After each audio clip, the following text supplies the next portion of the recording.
ये जो हमें दुख मिलते हैं ना, ये पाप के कारण मिलते हैं। लोग मारे घूम रहे हैं दुख मिटाने के लिए, सोचते हैं कोई जादू कर दे, कोई टोना कर दे, कोई जंतुर बांध दे, कोई आशीर्वाद दे दे। अरे काहे को पागल हो? यदि तुम अच्छे आचरण करते हो, भगवान नाम जप करते हो, सद धर्म से चलते हो, तो तुम्हें किसी से आशीर्वाद मांगने की जरूरत नहीं। बात मान लीजिए, प्रार्थना मान लीजिए। दिखावे में लाखों लोग अपने जीवन को नष्ट करने के लिए तैयार हैं। ये माया का ही तो दिखावा है जिसमें जन्म के जन्म हमारे नष्ट होते जा रहे हैं। सत्य मार्ग को क्यों नहीं पकड़ते हो? किसी के आशीर्वाद की जरूरत नहीं आपको आनंद प्राप्ति के लिए। आप आनंद के बच्चा हो, आनंद स्वरूप हो। जिनसे आशीर्वाद मांगते हो उनके अंदर जो आत्म तत्व बैठा है वो तुम्हारे अंदर बैठा है।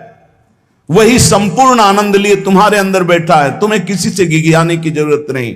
बस तुम अपने स्वरूप को नहीं पहचान पा रहे हो, अपनी शक्ति को जागृत नहीं कर पा रहे हो, इसलिए तुम दौड़े घूम रहे हो। भागने की जरूरत नहीं है। सत्संग सुनो, उसे अपने आचरण में उतारो। ये बात आप कागज में लिख लो, चाहे दिमाग में लिख लो। जब तक आपके आचरण शुद्ध नहीं होंगे, जब तक आप भजन नहीं करोगे, जब तक आप दूसरों को सुख नहीं दोगे, मन वचन कर्म से किसी को भी दुख नहीं पहुंचाना, तब तक आप भागे। और यहां से लेकर ब्रह्मलोक तक अगर आपको सुख मिल जाए तो बता देना।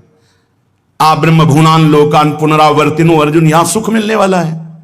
आ ब्रह्म स्तंभ पर्यंतम सर्वम मायामयम जगत, यहां सुख मिलने वाला है। अगर सुख सिंधु भगवान का भजन नहीं करेंगे, बैठ के अपने घर में बैठकर आधा घंटा भजन नहीं करेंगे, मारे घूम रहे हैं, सोच रहे हैं ये भगवान का अवतार है, हमारा कल्याण हो जाएगा। ए भाई, जब भगवान वास्तविक अवतार लिए और जो भजन नहीं किए उनका भी कल्याण नहीं हुआ। भगवान के अवतार के समय हम भी रहे होंगे कहीं ना कहीं, किसी जीव जंतु के कल्याण हुआ क्या? अब भजन करोगे तो कल्याण हो जाएगा। हमारी बात मान लो। बार बार आपको कभी कड़वे शब्दों में, कभी मीठे शब्दों में बताते हैं, ए भाई, बचपन से भगवान के मार्ग में लगे हुए हैं, हमको अपना कर्म भोगना पड़ रहा है। जो शरीर रचना के समय रचा गया था वो सुखद या दुखद कर्म भोगना पड़ा। तो रामकृष्ण परमहंस जी के कैंसर था, भाई जी हनुमान प्रसाद पोद्दार जी के उदर में कैंसर था, बड़े बड़े महापुरुषों को भोगना पड़ा। तो प्रारब्ध को भोग लो। ये भोगने की सामर्थ्य नाम जप से आ जाएगी, और नाम जप करके जन्म मरण के चक्र से मुक्त हो जाओ। मान लो मेरी बात। क्या वृंदावन की परम पावन रज से बढ़कर त्रिभुवन में कोई रज है? इस रज में बैठकर तुम्हें आनंद नहीं मिल रहा तो कहां मिलेगा तुम्हें? क्या भगवान नाम से बढ़कर कोई अमोघ शक्ति है जो भगवान को अधीन कर सके? सुमिर पवन सुत पावन नामो अपने बस कर राखे रामो, लेकिन समझ में नहीं आता। ये जीव सोचता है कोई तपस्वी, कोई सिद्ध से हमारे दुख दूर हो जाए। नहीं, भगवान के वचन सुन लीजिए। दैवी हेषा गुणमयी मम माया दुरत्तया मामेव ये प्रपद्यन्ते माया में ताम तरंतिते। ये गुणमयी माया को पार करना बहुत कठिन है। एकमात्र उपाय है, मेरी शरण में आ जाओ। हरि शरणम श्री कृष्ण शरणम मम। जब तक प्रभु की शरण में नहीं तब तक माया मुक्त। पर समझ में नहीं आता, लोगों को ऐसा लगता है मैं जाऊंगा आशीर्वाद मिलेगा, मैं सिद्ध हो जाऊंगा, सब दुख नष्ट हो जाएंगे। आप समझो, हमारी प्रार्थना को समझो। हम अंदर से पीड़ित होकर बोल रहे हैं, आप लोग समझते नहीं हो। भगवान का भजन किए बिना कहीं भी भाग के चले जाओ, आपको शांति नहीं मिलेगी प्यारे। और घर में बैठकर यदि भजन करोगे तो घर तीर्थ हो जाएगा, घर में भगवान पधारेंगे, आप आनंदित हो जाओगे। संत संग का फल होता है भागना मिट जाना। सत्संगति संस्कृति कर अंता, ये जो जन्म मरण का भागना ये मिट जाएगा। ये छोटे मोटे भागने से, शब्द सुना, मनन किया, आचरण में लग गए। कभी महीना 2 महीना में अगर संयोग बना तो हम बैठ के सत्संग सुन रहे हैं, नहीं तो हमारे पास यंत्र है, हम रोज उससे नवीन उत्साह प्राप्त करें भगवत मार्ग में चलने का। जब मिले तब दर्शन कर लिए, नहीं तो हम उनकी आज्ञा पर चल रहे हैं तो हमारा सदैव सानिध्य है। भागने की जरूरत नहीं भाई, नहीं। थोड़ा चैन लो, थोड़ा शांति लो। भागने की जरूरत नहीं है। अंदर से भगवान को सुमिरन करने की जरूरत है। थोड़ा संयम में आओ। जिसको देखो मनमानी आचरण कर रहा है, सोचता है कोई संत महात्मा आशीर्वाद दे देंगे, तो तुम्हें संत महात्मा मिलेंगे ही नहीं। तुम करोगे पापाचरण तो संत महात्माओं का सानिध्य ही नहीं मिलेगा। पापवंत कर सहज स्वभाव, भजन मूर्ति भावन काऊ, जो पे दुष्ट हृदय सोई होई, मोरे सन्मुख आव की सोई। अच्छे आचरण करो, घर बैठे महात्मा मिल जाएंगे। कोई आ जाएंगे ऐसे तुम्हें कृतार्थ कर जाएंगे, कहीं तुम भेज दिए जाओगे जिनके वचन से तुम कृतार्थ हो जाओगे। हमारी प्रार्थना को मानिए, अपने इस अमूल्य मानव जीवन को कूड़ा करकट की तरह मत नष्ट कीजिए। श्रीपाद कह रहे हैं, नेत्रे उत्पाटित सपदि स्त्री क्षणे लालसा चेत।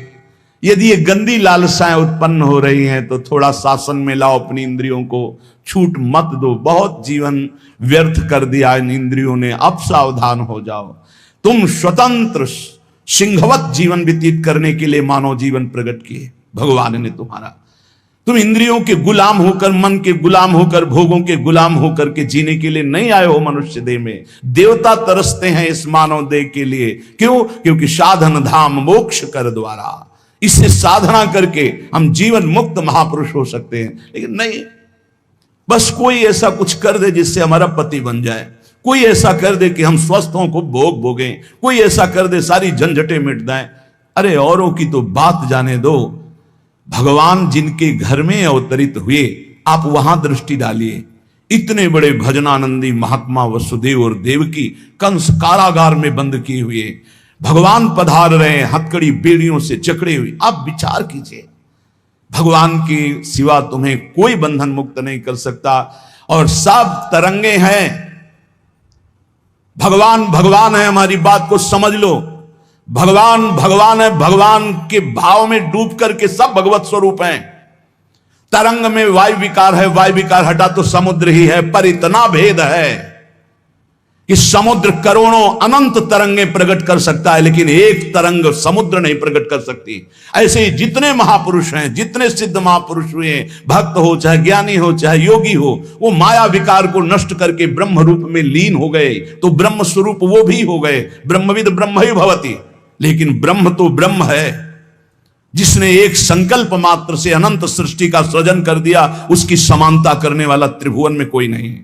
तो उन्हीं भगवान की, चाहे निराकार मानो, साकार मानो, सगुण मानो, निर्गुण मानो, उन्हीं भगवान की शरण में जाने के लिए सब संत महात्मा, और जो भगवान की शरण से अलग करके अपने को भगवान माने, तो हमें लगता है फिर बचना चाहिए ऐसे भगवानों से, जो अपने वचन से, अपने आचरण से, अपनी हृदय की भावनाओं से जीवों के माया जनित आकर्षण को नष्ट करके श्री भगवान से प्रीति करावे। उसे संत कहते हैं, उसे ब्रह्मर्षि कहते हैं, उसे महात्मा कहते हैं, उसे भक्त कहते हैं। शास्त्र उठा के देख लो, ब्रह्म स्वरूप हो गए हैं। दूसरों ने अनुभव किया कि साक्षात ब्रह्म है, लेकिन वो जब बोले तो अपने को ब्रह्म नहीं बोले। गोस्वामी तुलसीदास जी साक्षात भगवान के स्वरूप हो चुके। वो क्या कह रहे हैं? जो मैं अपने अवगुण कहूं, बाढ़ई कथा पार नहीं लहूं, ताते मैं कछु अलप बखाने, थोड़े महू समुझे सयाने। कह रहे मैं अपने अवगुणों की यदि कथा कहूं तो ग्रंथ भर जाएगा।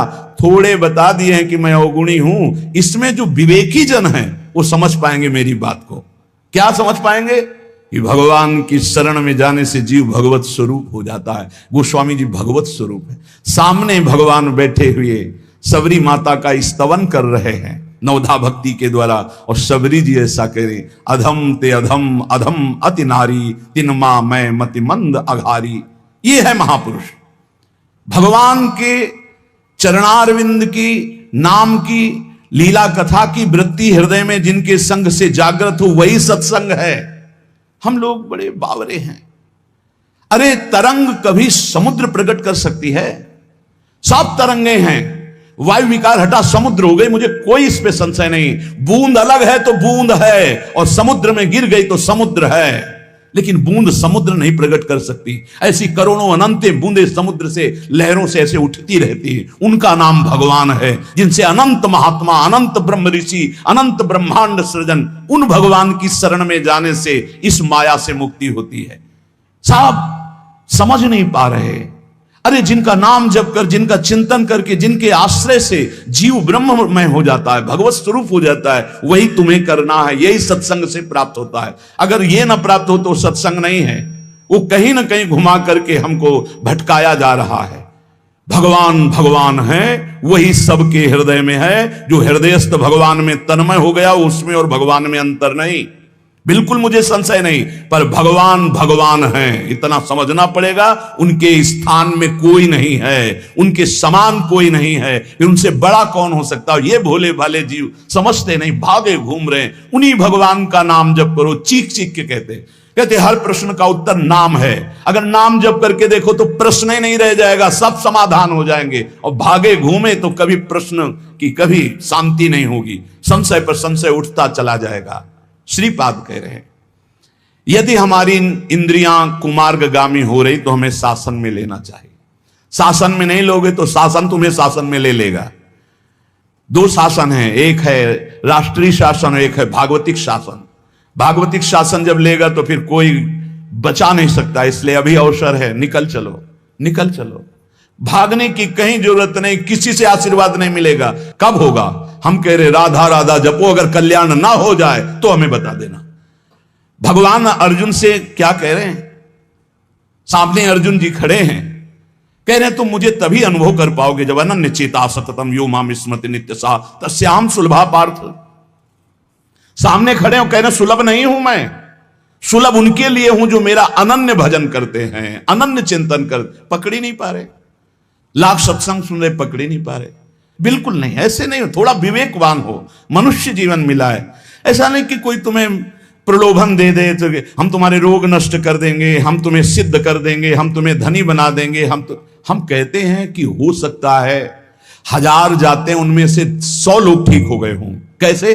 पूर्व का पुण्य 100 का तुक्का लगा और ठीक हो गए। वो कहते हैं कि मैं कसम खा के कहता हूं मैं ठीक हो गया हूं। हम बिल्कुल 100% मानते ठीक हो गए, लेकिन उसके प्रताप से नहीं, आप अपने पुण्य प्रताप से ठीक हो गए। आपके ठीक होने का समय आ गया है, इसलिए आपका तुक्का लगा, आप गए, यश उसको मिल गया और आपका काम बन गया। हमारी बात को समझो।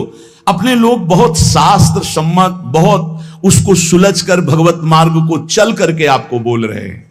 अगर इन कर्मों को मिटाने के लिए जो हमारे शास्त्र बने हुए हैं उनके सिद्धांत के अनुसार चला जाए तो मिटा दिया जाएगा।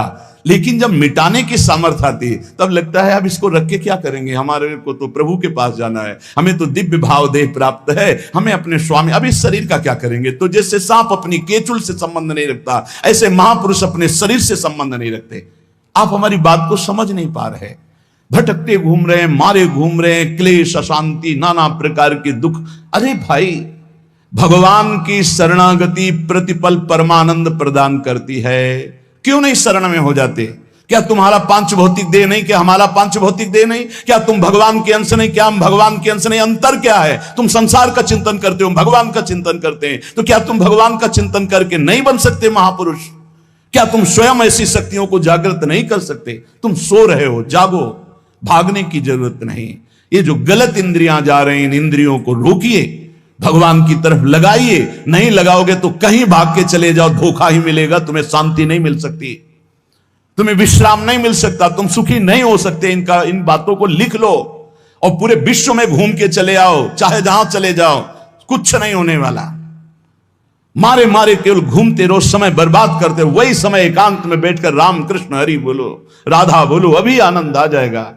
हम ये नहीं कहते कि तुम करोड़पति बन जाओगे, तुम्हारे सारे काम बन जाएंगे, लेकिन हम ये कहते हैं कि तुम्हारा हृदय शांत हो जाएगा, तुम्हारा भागम भाग मिट जाएगा, तुम एक गंभीर हो जाओगे, धैर्यवान हो जाओगे, तुम लड़ना सीख जाओगे दुखों से, तुम सुखों से भूल करके पापाचरण कर बैठे हो। दुखों में इतना तुम हो जाते हो कि अपने जीवन को भी नष्ट करने की सोच। ये सब भगवत विमुख जीव का लक्षण है। भगवत सन्मुख होने पर सुखों में दूसरों को बांटा जाता है और दुख में सहकर भगवान के नाम का स्मरण करते हुए उस दुख के समय को काटा जाता है। समझते नहीं। यदि तुम्हें वृंदावन में रह के पराई स्त्री को भोगने की इच्छा जागृत हो गई है, पराई स्त्री की तरफ काम दृष्टि से देखने की, आप पराय पुरुष शरीर की तरफ, तो कह रहे हैं कि अच्छा है, इससे अपने नेत्रों में पट्टी चढ़ा लो, मत देखो, ये नष्ट कर देंगे नेत्र तुम्हें। तो बाहर से कपड़े की पट्टी चढ़ाने की जरूरत नहीं है, नासाग्र दृष्टि रखो, इनको शासन में रखो। श्रीपाद करें, नेत्रे उत्पाटयति सपदि। जहां साधक असावधान होता है वहां पश्चाताप उसको होता है, जलन होती है और उसके परमार्थ में विघ्न आ जाता है। इसलिए ब्रह्मा जी ने ऐसी रचना की है कि स्त्री को पुरुष शरीर में आकर्षण, पुरुष को स्त्री शरीर में आकर्षण, या भोग बुद्धि से देखना, अपने को इसी को सुधारना है। अगर इसी को सुधार लिया तो परमार्थ पुष्ट हो जाएगा। यदि आपको ज्ञान नहीं रहा हो, आपसे ऐसे पाप बन गए हैं, गुरु पत्नी गामी सबसे महापापों में पहले आता है। फिर आता है जो ब्रह्म ऋषिजन हैं उनकी भार्या, फिर आता है मद्यपान, मदिरापान करना, फिर स्वर्ण की चोरी करना। और जो ऐसे पुरुषों का संगी है वो महापापी, गौ हत्या करना महापाप। ऐसे जो महापापी जन हैं, पाप हो चुके हैं उनसे, अब वो विचार करें कि मेरा कल्याण कैसे हो सकता है, मैं तो महापापी हूं। तो श्रीपाद करें, हर जीव को अंतिम सांस तक भगवत प्राप्ति का मार्ग खुला है। बहुत बड़ी बात है, बहुत बड़ी बात है। आज तक भोगना पड़ रहा है गुरु पत्नी गामी का कलंक चंद्रमा जी को, आज तक। ये बड़े बड़े महत् पाप हैं जो लोग नहीं समझते हैं। ये बात समझ लें, पर स्त्री गमन, मदिरापान, द्वित कीड़ा, स्वर्ण चोरी, गुरु पत्नी गामी, ब्रह्म ऋषियों की तरफ जो उनकी भार्या है उनकी तरफ ये काम भाव से देखना, गौ हत्या, ये महत् पाप हैं। ये पाप नष्ट कर देते। भ्रूण हत्या, ये सब महत् पाप है। अगर ये पाप बन गए हैं जाने अनजाने में जीवन में, और अब हमने सत्संग सुना तो अब हमें प्रायश्चित हो रहा है कि मेरा कल्याण कैसे हो सकता है। तो श्रीपाद कह रहे, एक बार हृदय से जलन पैदा करो कि मेरे से बहुत गलती हो गई, और श्रीधाम वृंदावन आ जाओ। वृंदावन की परिक्रमा करो, रज में लोटो, रसिकों का संग करो। ये नियम ले लो कि अब जीवन में कभी पाप नहीं करेंगे, और नाम जपना शुरू कर दो। तो कह रहे हैं, निश्चय सुनिर्वाही महाधार्मिका, निश्चित वो धार्मिक हो जाएगा, उसके सारे पाप नष्ट हो जाएंगे और भगवत प्राप्ति कर लेगा इसी जन्म में। भगवत प्राप्ति आखिरी सांस तक हो सकती है। आखिरी सांस में बोला राधा राम कृष्ण हरि, बिल्कुल भगवत प्राप्ति हो जाएगी। विश्वास कर लो इस बात पे। इसलिए कोई भी कभी निराश ना हो कि मुझे भगवत प्राप्ति नहीं हो सकती, मेरा कल्याण नहीं हो सकता। इस श्लोक में श्रीपाद ने बताया, यदि ऐसे महापाप किए हुए हो तो श्रीधाम वृंदावन आ जाओ। धाम है भगवान का, निज धाम है। जो बड़े बड़े तीर्थों के अवगाहन से पाप नष्ट नहीं होते, जो कि महापाप कहलाते हैं, वो धाम में रज में लौटने से, परिक्रमा करने से, नाम कीर्तन करने से, सत्संग सुनकर सतमार्ग में चलने से।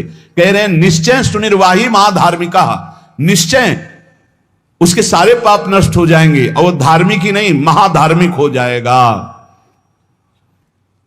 यदि ऐसा पुरुष है, ऊपर के श्लोक में जो बताया महापापी, अब कह रहे हैं अगर ऐसा पुरुष है कि कभी धर्म की चर्चा ही नहीं सुनी, जो सदैव अधर्म में ही ग्रस्त रहा है, और इतना नीच है कि पापी लोग भी उसकी निंदा करते हैं। कुछ पाप ऐसे होते हैं जिनकी पापी लोग भी निंदा करते हैं। जैसे जेल कोई जाता है, हमें बताया गया है, तो उनमें कैदी लोग पूछते हैं क्या करके आया है, वो बताया गया कि भाई ये राष्ट्र रक्षा के लिए ऐसा ऐसा किया, पर अधिकार नहीं था, तो अनाधिकार चेष्टा में इसने अपने समाज की रक्षा के लिए ऐसे ऐसे किसी ऐसे उपद्रवी को मारा। तो हाथ मिलाते हैं उसको ये काहे क्या है, बोले अपनी बेटी के साथ ऐसा गंदा आचरण कर। तो बोले वहां के कैदी भी गुस्सा होकर उस पर दृष्टि रखते हैं, उसे घृणित दृष्टि से देखते हैं। तो यहां कह रहे हैं जो धर्म की वार्ता नहीं जानता, अधर्म से ग्रसित रहा है, और नीच पुरुष पापी लोग भी उस पर क्रोध दृष्टि से देखते हैं कि बहुत ही नीच है ये। ऐसे खोट कर्म करने वाला समाज से जो बहिष्कृत हो चुका है और निश्चित हो चुका है कि अब इसकी दुर्गति पक्की है, उसके लिए भी एक चांस है। बोले निजोरु कृपया शांत्या च वृंदावनम स्वस्मिन नामृत चेत ददाति वसतिम धन्योस्ति वृंदावने। बोले निज कृपा से वृंदावन उसको पावन कर सकता है। यदि वहां करके ये जीवन भर का नियम ले ले कि अब मरूंगा तो इसी रज में वृंदावन से कभी बाहर नहीं जाऊंगा, तो असीम कृपावान प्रिया प्रीतम का निज धाम ये उसके सारे पापों को नष्ट करके उसे धन्य कर, धन्योस्ति वृंदावने, उसे धन्य बना देगा।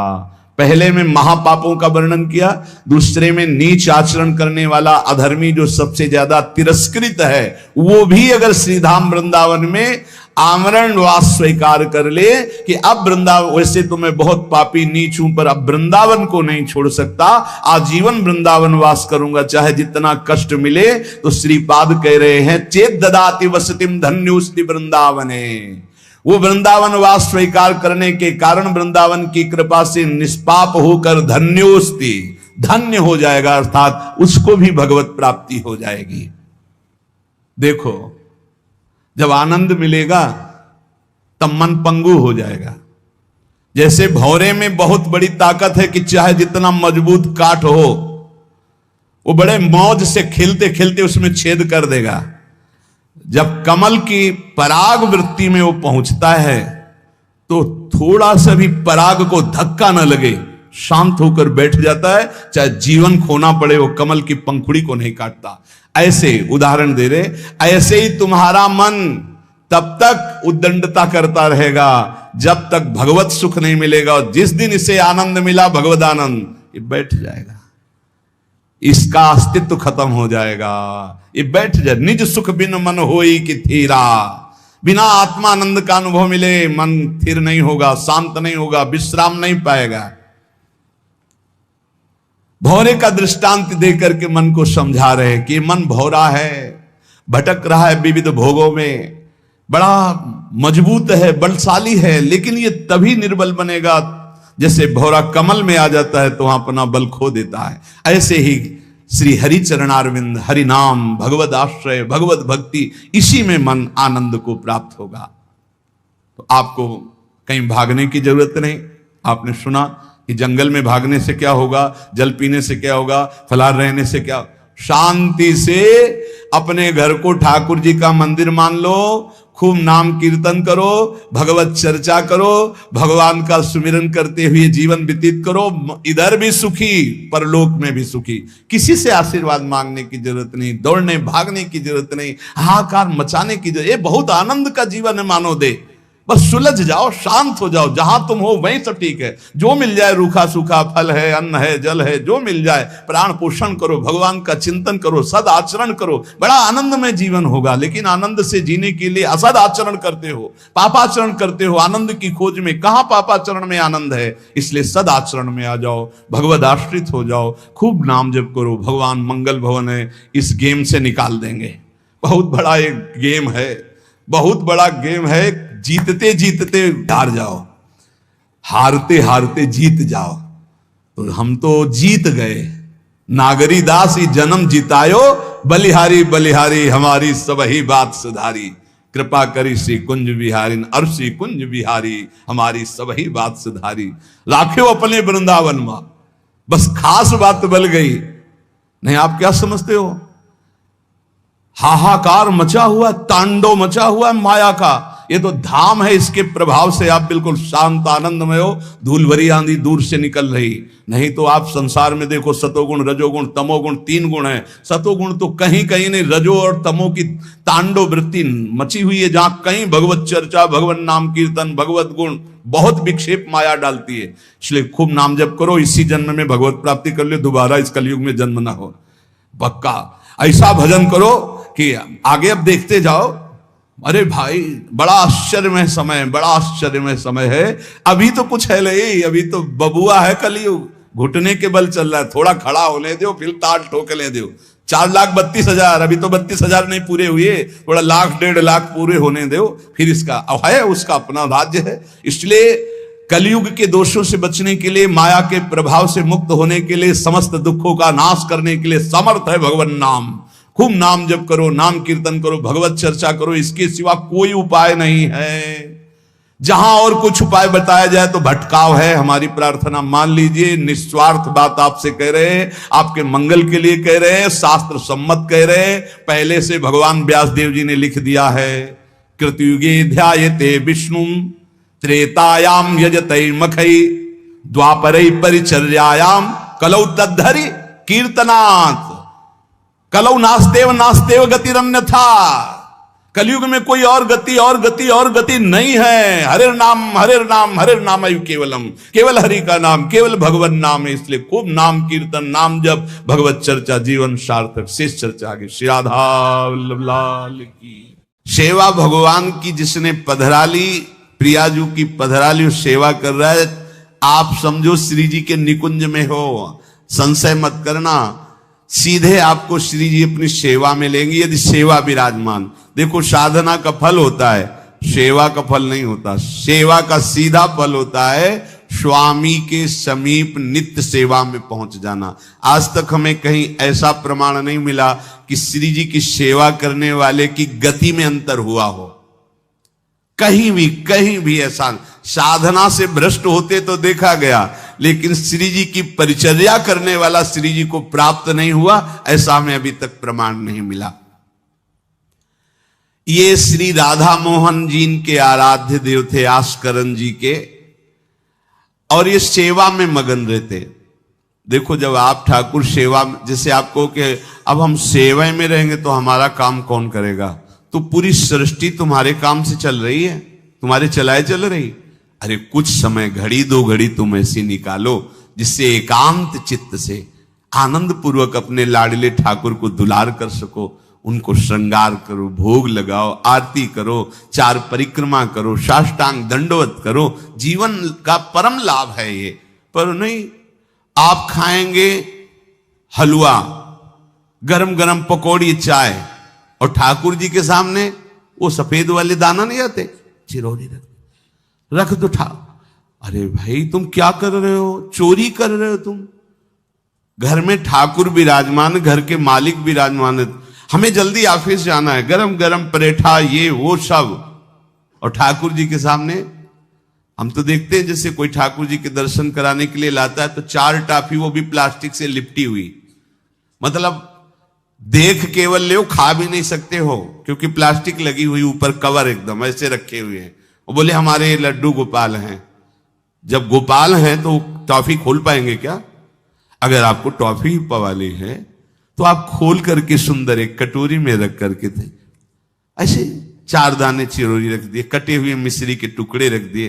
अरे अनंत ब्रह्मांडों का भरण पोषण करने वाला तुम्हारी चिरौरी के लिए मर रहा है। हाँ, अगर तुम्हारे पास केवल चिरौरी ही है तो वो तृप्त हो जाएगा।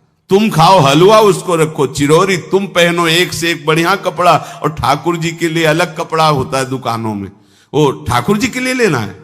पूजा, सत्यनारायण की पूजा की सामग्री गांव में जो परचून की दुकानें होती हैं कस्बों में, उनमें अलग होती है। बोले सुपारी देना, तो बोले पूजा के लिए, बोले हाँ, वो सड़ी सुपारी का अलग बैंक होता है, वो पूजा के लिए जाएगा। प्रभु के लिए तुम ऐसे चिरौरी रख देते हो। वो नारियल भी जिसमें पाली लो, देखो ना कथा, सत्यनारायण की कथा करनी, हमें नारियल दे दो। वो सूखा नारियल जो किसी काम में ले जाएगा वो सत्यनारायण के पास जाएगा। वो कपड़ा टून का ना पहन सकते हैं, ना ओढ़ सकते हैं, ना बिछा सकते हैं, ना पोछा लगा सकते हैं, वो ठाकुर जी के लिए बलिहारी है श्रद्धा। तो फिर ठाकुर जी भी ऐसी व्यवस्था करते हैं, ना पहनने लायक ना ओढ़ने लायक, ऐसा तुम्हें नया जीवन देंगे, जरूरत ही नहीं पड़ेगी कपड़े की, घूमो वैसे ही। हाँ, जरूरत ही नहीं पड़ेगी, अन्य योनिया नहीं, कोई जरूरत नहीं है, घूमो। इसलिए सावधान। भगवत सेवा का तात्पर्य है उत्तम भोग लगाए मोर मरकट को से। स्वामी जी महाराज परम विरक्त, वैराग्य की चरम सीमा स्वामी श्री हरिदास जी, लेकिन उत्तम भोग लगाए ठाकुर जी को। उत्तम उत्तम, तुम्हारे पास जो कुछ है उसमें सबसे बढ़िया भोग बनाओ। धन्ना जी के पास बाजरा की रोटी भी पूरी नहीं थी कि भरपेट पाले, तो 1 रोटी रोज ठाकुर को रखते थे। आधी ठाकुर जी पाते थे, आधी आप पाते थे। सुदामा जी के पास कौन सा माखन मिश्री था? वो तंदुल जो पछोरने से बाहर निकलते हैं, किसी काम में नहीं, वो लेके गए थे। ठाकुर जी पाते हो कहते आज मैं तृप्त हो गया। सबरी जी के पास क्या था? क्या था? जंगली बेर, कहीं कड़ुआ कसेला ना हो, इसलिए चख के मेरे रघुनाथ जी को कहीं कसेला ना लगे। प्रभु वाह वाह करके पा रहे। विदुरानी जी ने कौन सा 56 भोग पवाया? केले के छिलके, भाव दशा में डूबी हुई। देखो हमारे ठाकुर को कुछ नहीं चाहिए, भाव से समझिए। ये बिहारी जी को 4 घंटे बैठने के लिए 10-10 लाख रुपए का फूल बंगला निकले, काम थोड़ी चलाया जाता है। अरे हमारे लाडले सरकार है, अगर 4 घंटे बैठ गए 10 लाख खर्चा हो गया तो क्या, अनंत ब्रह्मांडों का सृजन करने वाला ठाकुर हमारे पास नहीं है। तो ठाकुर जी को आपका भाव चाहिए, और आप तो सो बढ़िया पलंग में, और ठाकुर जी को एक छज्जा में विराजमान किए, छज्जा में ऐसे उतर नहीं सकते, मतलब कूदे तो वैसे ऊंचे, अगरबत्ती दिखा दी चले। आप तो नहीं, अपने लाड़िले ऐसे प्यार करो, ऐसी जगह सिंहासन रखो कि उतर कर अगर आपके वन विहार करना चाहे तो उतर लेना, ऐसा विराजमान करो आराम से। वो एकदम वो सिर्फ दीवार में ऐसी जगह, या तो बाहर वाले कमरे में, अपने कमरे में तो ठाकुर जी रहेंगे ही नहीं। अरे भाई, अगर घर में ठाकुर जी तो उठते बैठते निकलते, उनके दर्शन हो रहे, चोरी क्या, तुम तो हमारे घर के माई बाप हो, सब देखो, चोरी क्या आपसे, आपको जो अच्छा न लगे सुधार देना, ऐसे रहना चाहिए। बिल्कुल भगवत प्राप्ति निश्चित है, ये सेवा पद्धति है, बड़े भाव से आप इसको स्वीकार कीजिए। हमारे लाडले बड़े कृपालु हैं। अरे जहर पिला रही है छाती में लगा के तो परम पद दे रहे हो, तुम दूध पिलाओगे तो तुम्हें परम पद नहीं मिलेगा। पूतना जहर लेकर के पिला रही बाल गोविंद को, अभी 6 दिन के ठाकुर हैं, उसे परम पद प्रदान किया, और आप रोज सुंदर सुंदर भोग लगा रहे हो और तुम्हें भगवत प्राप्ति नहीं होगी। ठाकुर जी की आरती उतार रहे हो, बलिहारी जा रहे हो, उनके सामने कीर्तन कर रहे हो, नृत्य कर, विश्वास तो करो ना, तुम्हें भगवत प्राप्ति हो जाएगी। आस्करण जी ने एक चौकीदार पूजा गृह के बाहर बैठाल दिया और कहा कोई भी भीतर आने ना पावे, क्योंकि एक बार भी सेवा में विक्षेप मुझे बर्दाश्त नहीं। तो ठीक 10 घड़ी का इन्होंने भी नियम, जो नियम लो उसका निर्वाह करो। 4 घंटे। दिल्ली का बादशाह किसी कारण से उधर आया हुआ था, उसने कहा मुझे आस्करण जी से तुरंत मिलाया जाए। पहले तो राजा लोग होते थे और बादशाह, अब जैसे मुख्यमंत्री और प्रधानमंत्री, राष्ट्रपति। तो जो मुख्यमंत्री हैं ये राजा हैं प्रदेश के, और वो संपूर्ण राज्यों का बादशाह उसे कहा जाता था। आस्करण जी को शीघ्र हमारे सामने उपस्थित किया जाए। प्रार्थना की कि महाराज असंभव, इस समय आस्करण जी महाराज अपने ठाकुर जी की सेवा में हैं और उनका आदेश है 4 घंटे कोई हमसे बात ना करे। आस्करण जी को सूचना देने के लिए बार बार सेवकों को आदेश किया, पर कोई भी सेवक बादशाह की आज्ञा पर नहीं उतरा। हम अपने राजा से ऐसा नहीं प्रार्थना कर सकते। 4 घंटे। बादशाह को बहुत कष्ट हुआ कि हमारी आज्ञा का उल्लंघन। तुरंत आदेश किया सेनापति को, बुलाओ, देखते हैं कि हमारी आज्ञा का उल्लंघन का परिणाम क्या होता है। सेनापति तुरंत उपस्थित हुआ।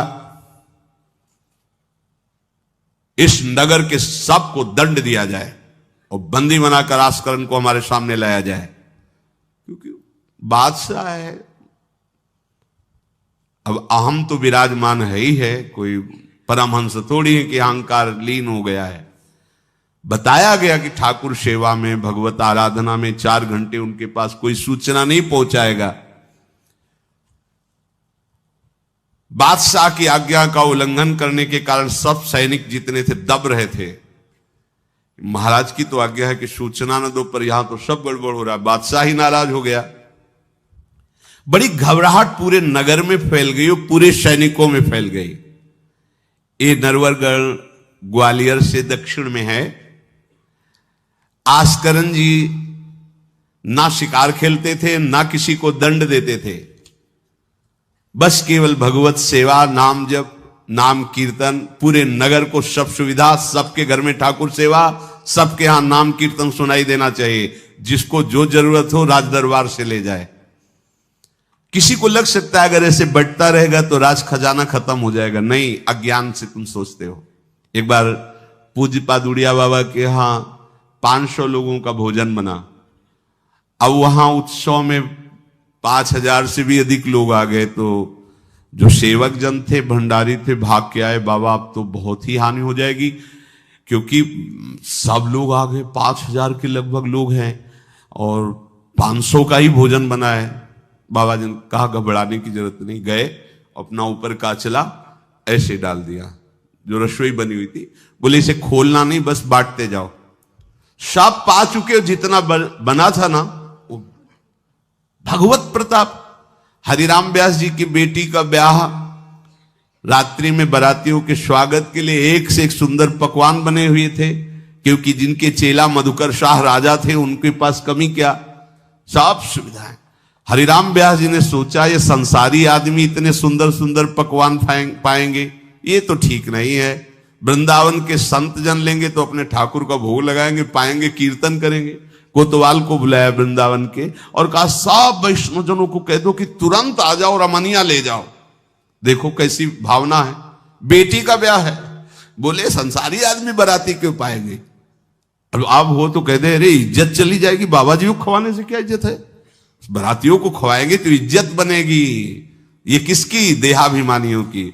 और अपनी इज्जत क्या है, श्यामा श्याम। अगर रसिकों को पवाएंगे तो हमारी इज्जत बन जाएगी, श्यामा श्याम प्रसन्न हो जाएंगे। तो श्यामा श्याम प्रसन्न हो जाएंगे, बाराती भूखे रहेंगे, ऐसा कैसे हो सकता है, ऐसा हो ही नहीं सकता है। हरिराम व्यास जी के, अब उनके लिए तो कोई रोक नहीं, उन्हीं की बेटी का तो ब्याह है। जो भंडारे में सब जमा थे, लड्डू गुलाब जामुन ये वो सब भर भर के अमनिया, ले जाओ ले जाओ। अब ब्रजवासी संत जन सबको बांट दिया, पर जितना भंडारा था उतना ही बना रहा। कर तुम अकर तुम अन्यथा कर तुम सर्व समर्था सा ईश्वरा। तुम प्रभु के लिए समर्पित हो तो तुम्हारे यहां हानि कैसे हो सकती है कि हम भाई ठाकुर सेवा में समय देंगे तो हमारा काम बिगड़ जाएगा, ठाकुर जी के भोग राग की बात करेंगे तो पैसों की कमी हो जाएगी। पक्की मूढ़ता है, ये ऐसा व्यापार है ठाकुर सेवा संत सेवा, ऐसे करो और कई गुना बढ़कर के हाथ में आ जाएगा, देख लेना। क्योंकि सब दुखों का कारण पाप है, और जब ठाकुर सेवा संत सेवा तो इससे पाप नष्ट होते। जे ही पाप नष्ट हुए सुख का मार्ग खुल गया, पर अज्ञानी जानता नहीं है। अब बादशाह के आदेश से हड़कंप मच गया। कही के पठाई कहो कीजिए लड़ाई, सुनी रुचि उपजाई चली पृथ्वी पति आयो है।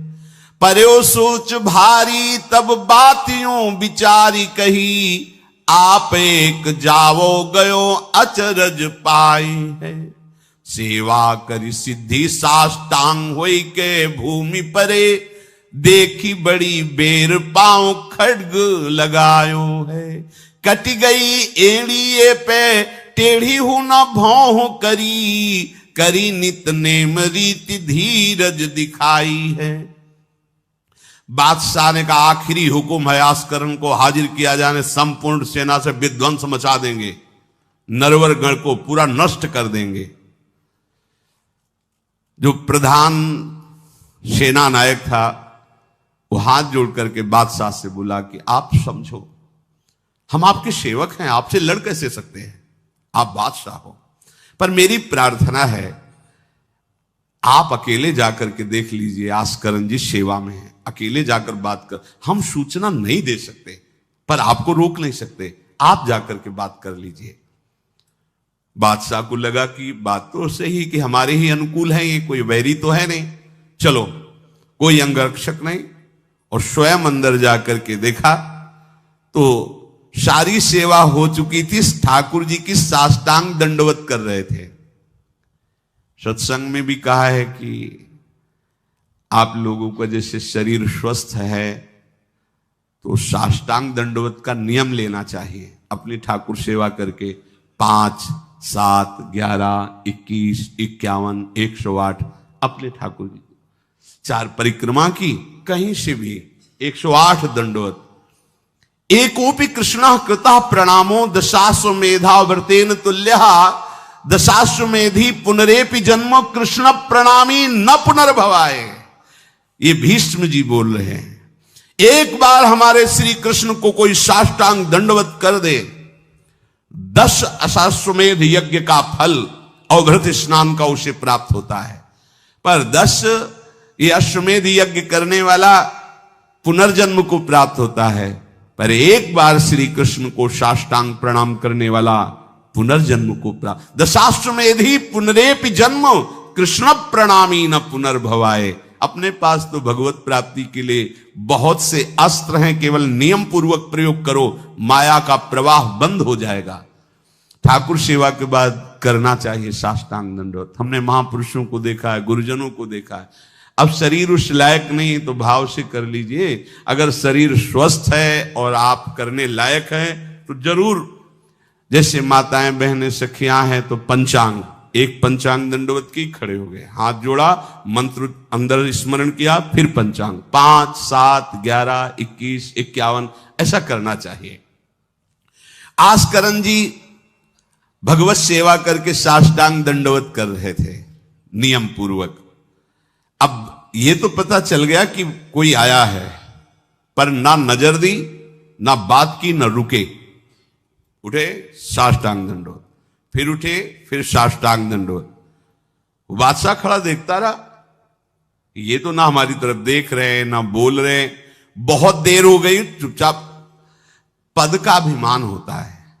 अब वो बादशाह ठहरा, खींची तलवार, म्यान से निकाली और जब ये साष्टांग हुए तो मारा ऐसे, तो एड़ी उड़ गई, कट गई एड़ी आस्करण जी की। लेकिन आस्करण जी ने ना दंडवत रोकी, ना मुड़ करके देखा, खून की धार बह रही। निष्ठा देखिए, यह है अनन्य भक्ति की निष्ठा। नहीं कहा कि अब रुक गए, कुछ नहीं, वैसे ही खड़े हुए, फिर साष्टांग दंडवत, फिर खड़े, खून से लथपथ हो रहे। कोई कष्ट का अनुभव नहीं दिखा रहे कि आओ कहे या पीछे मुड़ करके देखे। अब तो धैर्य छूट गया बादशाह की, ये मेरे से तो अपराध बन गया, ये कोई नाटक नहीं कर रहे, ये तो सच्ची में महान भागवत है। क्योंकि जो पद का अभिमानी जन होता है वो ये नहीं जानता है कि भक्ति क्या होती है, भक्ति का स्वरूप क्या होता है, भक्तों की निष्ठा क्या होती है। उनको तो लगता है कि मैं अमुक पदाधिकारी हूं, मैं इतना, तो ये बाबा जी लोग भीख मांगने वाले, इनके आगे क्या जमीन में बैठे, हमारे लिए कुर्सी की व्यवस्था नहीं होगी क्या? हमारे को इस पद का अभिमान जो मिला है उसका सम्मान होना चाहिए। तो वो जिस पद में है, इस सृष्टि में कोई वो पद नहीं है, वो हरिदास पद में है, हरि पार्षद। तुम तो मायाकृत सृष्टि के किसी पद पे होगे, वो मायापति के निजी पार्षद हैं। तुम्हें दिखाई देता है भिखारी है, तुम्हें दिखाई देता है भिक्षुक है, नहीं नहीं, वो इतने बड़े बादशाह के, ऐसा बादशाह पैदा ही नहीं हुआ है? चाह मिटी चिंता मिटी मनुआ बेपरवाह, और जिनको कछु न चाहिए वो साहन के साह। नरपति सुरपति लोकपति जिनके भावे घास, जिनके भावे घास, रहे परमानंद में तज सबही की आस। गर्दन उतार दोगे, अगर हरि का विधान होगा तो शरीर ही नष्ट होगा, नहीं तो हमें छू भी नहीं सकते, हमारे स्वरूप को नहीं छू सकते। भक्त अपनी निष्ठा पे होता है। एक बार भी आस्करण जी ने मुड़ करके नहीं देखा बादशाह की तरफ। अब तो धैर्य छूट गया बादशाह की, गलती हो गई हमसे। ऐसा ही होता है। नवलदास जी को वृंदावन से हरिवंश महाप्रभु के शिष्य थे, तो बादशाह तुर्की था, उसके मन में वैश्य कुल के प्रति बड़ी ईर्ष्या पैदा हुई थी। तो उसने कहा भारत में वैश्य कुल नहीं रह जाना चाहिए, नष्ट कर दो। आतंक स्वरूप उनका काटना मारना, लाखों वैश्यों का कत्ल कर दिया। पता चला कि दूसर वैश्य एक वृंदावन में भी है। आए, उनको बंदी बना लिया, सामने पेश किया, कहा सर झुकाओ। कहा तो झुक चुका है एक जगह, राधा वल्लभ लाल के चरणों में। अनंत कोटि ब्रह्मांडों के बादशाह के सामने सर झुक गया है। अब तू तो एक भूमंडल का जबरदस्ती बादशाह बना बैठा है। बोले जंजीरों में बांध दो इसको, रोज कोड़े लगाओ, भोजन मत दो, फिर इसको हम दंड निश्चित करेंगे, देखते हैं बहुत अपने अभिमान में है। बांध दिया। सुबह कोड़े लगाने गए तो जंजीरें पड़ी थी और कुछ नहीं था। फिर खोजा तो वृंदावन में राधा वल्लभ जी के दर्शन के, फिर बांध के ले गए। अरे बोले तेरी जंजीरें क्या मुझे रोक सकती है, जब माया की जंजीरें नहीं रोक पाई तो तेरी जंजीरें क्या रोकी। तू लाख बार बंधवा, मुझे नहीं रोक सकता। आखिरकार चरणों में झुका, उनका बंद करवा ये नरसंहार।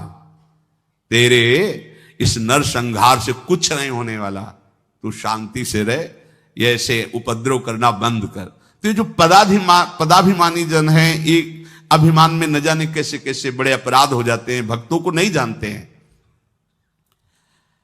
उठी चिक डारी तब पाछे सो निहारी, कियो मुजरा विचारी बादशाह तिरिझे हैं। हित की सचाई यह ने कुना कचाई होत, चर्चा चलाई भाव सुन सुन भींजे हैं। बीते दिन को नृप भक्त सो समायो, पृथ्वीपति दुख पायो सुनि भोग हरि छीजे हैं। करे विप्र सेवा तिने गांव लिख न्यारे दिए, वाके प्राण न्यार लाड़ करो कही धीजे हैं। पूरी दंडवत की, ठाकुर जी को प्रार्थना की, चिक डाल दी जो मध्याह्न विश्राम की, फिर पीछे मुड़े। तब तक खून बह रहा है। पीछे मुड़कर देखा बादशाह जोहार की, बिल्कुल गुस्सा नहीं। राजा को इनकी ये धैर्य शैली देखकर कि अपने इष्ट के प्रति निष्ठा और मेरे अपराध का कोई भी इनके ऊपर प्रभाव नहीं, रीझ गया, बहुत प्रसन्न हुआ और कहा आज मेरे नेत्र सफल हुए कि मैंने ऐसा निष्ठावान भक्त देखा। ना तो तुम्हारी भ्रकुटी में थोड़ा भी रोष है, और ना तुम्हें पीड़ा है, और ना कोई थकावट है। हम आपसे वार्ता करना चाहते हैं, क्या है आप में ऐसी सामर्थ्य कहां से आई कि आपने अपनी निष्ठा छोड़ी और तलवार से एड़ी काट दी। एड़ी, अरे ऐसे काट, जरा सा कुछ लग जाए तो देखो कैसा लगता है। एड़ी कट गई, खून निकल गई, दंडवती बंद नहीं हुई। जब वो बैठ करके भगवत भक्ति की बात की, बादशाह के आंसू आ गए। संत का यही प्रभाव होता है। देखो राजा हैं पर संत हैं। विभीषण जी से भगवान कहते तुम सरीखे संत प्रिय मोरे, धरो देह नहीं आन। ये नहीं भूल होनी चाहिए कि अरे ये तो बड़े अच्छे कपड़े पहने, ऐसे ऐसे, ये क्या भक्ति करते हो। भक्ति का मतलब केवल इतना ही नहीं है कि भिक्षुक वेश हो। भक्ति किसी से भी हो सकती है, कोई भी हो सकता है, कहीं भी हो सकता है, क्योंकि सब भगवान के बंदे, सब भगवान को दुलार कर सकते हैं। अपनी कीमती रुमाल तत्काल पट्टी बांधी अपने हाथ से आस्करन जी के चरणों में। स्वयं बादशाह ने घुटने टेक कर तुरंत और कहा कि आज मैं निहाल हो गया। आपकी ये जो भक्ति है, ये जो निष्ठा है, आज प्रभु की हम पर बड़ी कृपा है जो मुझे दर्शन हुआ आप जैसे भक्ति की निष्ठा का। बादशाह अत्यंत प्रसन्न होकर के आपको क्या सुख प्रदान करें। होगा हमारी सेवा निष्ठा है, आप जब चाहते तब आदेश दे देते, तो आप मुझे अपने आदेश से मुक्त कर दीजिए। आज के बाद हमारा कोई शासन आपके ऊपर लागू नहीं रहेगा। आप जब चाहें स्वेच्छा से आप आ सकते हैं, ना आए तो आपका राज्य, हमारा कोई अधिकार आज से नहीं। श्री आस्करन जी को एक बार बहुत शरीर में बुखार आ गया, इतना कष्ट पीड़ा होने लगी। अब वो कैसे सेवा करें, भीषण कष्ट है, उठा नहीं जा रहा। प्रातःकालीन बेला से ही सेवा प्रारंभ होती थी। बस उनको एक चिंता है कि अब सेवा कैसे होगी, सेवा कैसे होगी। उसी शिथिलता में भगवान अपने निजी सेवक में जो और परिचर्या करने में थे उनको आदेश किया चरणामृत पिला दो, ठीक हो जाएंगे। वो रात्रि में ही चरणामृत, महाराज ठाकुर जी ने कहा चरणामृत, आप जो ही चरणामृत पिया शरीर का रोग नष्ट हो गया, स्वस्थ हो गए, सुबह सेवा में गए। इसलिए आप लोगों से प्रार्थना करते हैं अकाल मृत्यु हरणम सर्वव्याधि विनाशनम श्री कृष्ण पादोदकम पीत्वा पुनर्जन्म न विद्यते। मान लो भैया, एक डॉक्टर औषधि देता है, पैसे लेता है, फीस के पैसे भी लेता है, और ना फायदा करे तो भी उसी दवाइयों का तुम आश्रय लेते हो। हम कह रहे हैं कि संसार से मुक्त होने के लिए चरणामृत सिद्ध औषधि है। रोज चरणामृत ठाकुर जी का पियो, कोई पैसा नहीं लगता। बिहारी जी, राधा वल्लभ, राधा रमन, जहां चाहो, बड़े उदार ठाकुर। चरणामृत, अगर इतना चरणामृत मिला उसमें आप 1 लीटर जल मिला लीजिए, चलता रहेगा। जब कमी लगे फिर जल मिला लीजिए, चरणामृत ही रहेगा। आप वर्षों इतने चरणामृत को पी सकते हैं जल मिला मिला के। अकाल मृत्यु नहीं होगी। समस्त रोगों के नाश करने की सामर्थ्य चरणामृत में है। कोई भी व्याधि आपको परास्त नहीं कर पाएगी। और पुनर्जन्म न विद्यते, हम भगवान के धाम में चरणामृत के प्रभाव से चले जाएंगे। अब इस पर श्रद्धा कितनी है देखो आप, 10 बार वर्णन किया होगा। नियम से चरणामृत पियो, अपने ठाकुर जी का, श्री जी का चरणामृत पात्र में रख लो, 2 बार 3 बार दिन में पियो।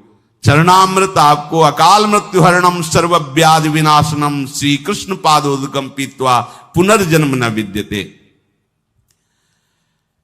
एक बार किसी विपक्ष राजा ने आक्रमण कर दिया आस्करन जी के ऊपर। आस्करन जी के जब बात पता चली कि वो आक्रमण, तो उनका प्रभु हमसे मार काट नहीं होगा, सब में आप विराजमान हो, अब हमसे नहीं हो। या तो राजपद हटाओ, मुझे कहीं एकांत ले चलो, मैं आपके लिए रोऊं तड़पूं। अब ये सब नहीं होगा कि अब हम फिर तलवार उठाएं, मार काट शुरू करें। पर अंदर से आया कि तुम राजा हो तो प्रजा की रक्षा करना तुम्हारा कर्तव्य है। तो उन्होंने पूरी सेना सजाई, जानते हो कैसे? सब मंजीरा लो और स्वयं बोले नाम कीर्तन करो, राधा वल्लभ श्री हरिवंश श्री वृंदावन श्री। कहां जा रहे? बोले युद्ध करने जा रहे हैं। ऐसे युद्ध होता है।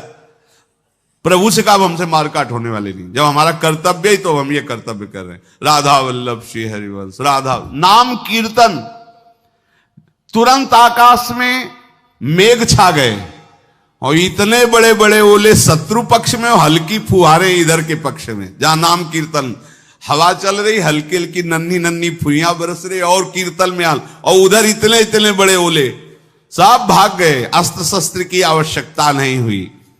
शत्रु पक्ष जब भागा और उधर का राजा के चरणों में गिरा कि मुझे माफी दे दो, मुझे पता नहीं था आप इस कोटि के महाभागवत हैं। यह है अनन्य भक्ति। यदि हम अपने प्रभु की सेवा, प्रभु का नाम जब, प्रभु के गुणों का गायन करते हैं, तो किसी की भी ताकत नहीं कि हमें परास्त कर सके। और आप भूल जाइए ये बात कि आपके ही किए सब कुछ होता है। आप देहाभिमान में भटक रहे, आपके किए ले। हम कह रहे मान लो, मान लो, केवल प्रभु की करुणा एक दृष्टि से अनंत ब्रह्मांड का सृजन हो गया। एक दृष्टि से अनंत ब्रह्मांडों का सृजन। भैया तुम्हारा परिवार क्यों दुखी रहेगा? तुम्हें क्यों भूखा रखेंगे प्रभु? पशु पक्षियों को देते हैं, हर जीव जंतु को देते हैं। तुम तो भगवान के भक्त हो, तुम्हारे को कैसे वो नहीं देंगे? विश्वास करो, जो तुम्हें कार्य मिला है धर्म पूर्वक करो, नाम जप करो, प्रभु की सेवा करो। गंदे आचरण, गंदे नशा, गंदी बातें, ये सब छोड़ दो, क्योंकि यही तुम्हारी दुर्गति, अशांति का कारण बनेगी। पैसा बढ़ा है, मदिरा पान करना, व्यभिचार करना, उसे सुख समझ रहे हैं। पैसा है, पद है, समझ रहे हैं कि हम जीवन का लाभ ले रहे हैं। अरे ये लाभ तो सुअर कुत्ता भी ले रहे भैया। निद्रा भय आहार मैथुन हर जीव भोग रहा है। तुम मनुष्य जन्म ले करके बड़े बुद्धिमान होकर उसी भोग रहे हो, तो कौन सी बात? तिनते खर सूकर स्वान भले, गोस्वामी तुलसीदास जी। सुअर कुत्ता गदहा उससे अच्छे। क्यों? क्योंकि अपने कर्म भोग कर ऊपर की तरफ उठ रहे हैं, उनके पाप नष्ट हो रहे हैं। वो आप ऊपर उठकर मनुष्य जन्म कर प्राप्त करके पाप कर्म कर रहे हैं, आप नीचे अधोगति को जा रहे हैं। इसलिए सबसे प्रार्थना है, ये गंदे आचरण, जब आप मदिरा पीते हैं तो आपकी बुद्धि तमोगुण राक्षसी वृत्ति से हो जाती। खुद आपको अनुभव इस बात का। आपकी दुर्दशा हो जाती है, बुद्धि भ्रष्ट हो जाती है, फिर व्यभिचार, जुआ, चोरी, हिंसा कैसे आपको सुख प्रदान करेंगे? ये जो निकृष्ट हैं, जो अधर्म हैं, जिनकी क्रिया ही दुखमय है, उस दुख से तुम कैसे सुख प्राप्त कर सकते हो? धर्म से चलो, गृहस्थ हो तो धर्म पूर्वक चलोगे तो गृहस्थी में ही भगवान तुम्हारा मंगल कर देंगे, भागने की जरूरत नहीं है। नाम जप करो, ठाकुर सेवा विराजमान करो, जो रूखा सूखा हो अपने ठाकुर को लाड लड़ाओ, अंतिम श्वास तक भगवान कृपा कर ही देंगे। हमारे जीवन का उद्देश्य भगवत प्राप्ति है। इन किन प्रकारेण अब हमारा जन्म इस संसार में न हो, हम प्रभु के पास जाकर उनकी सेवा में रहें सदैव, जहां न मरना है, न जन्मना है, न दुख है, न सुख है, न बीमारी है, कोई किसी भी तरह का जहां लेस मात्र भी कष्ट नहीं है, प्रलय और महाप्रलय की वायु भी जहां प्रवेश नहीं करती, वो हमारे प्रिया प्रीतम का नित्य धाम है, वही हमारी विश्राम भूमि है। हम सब खूब राधा नाम जप करें और आकांक्षा करें कि इसी जन्म में हमें भगवत प्राप्ति हो।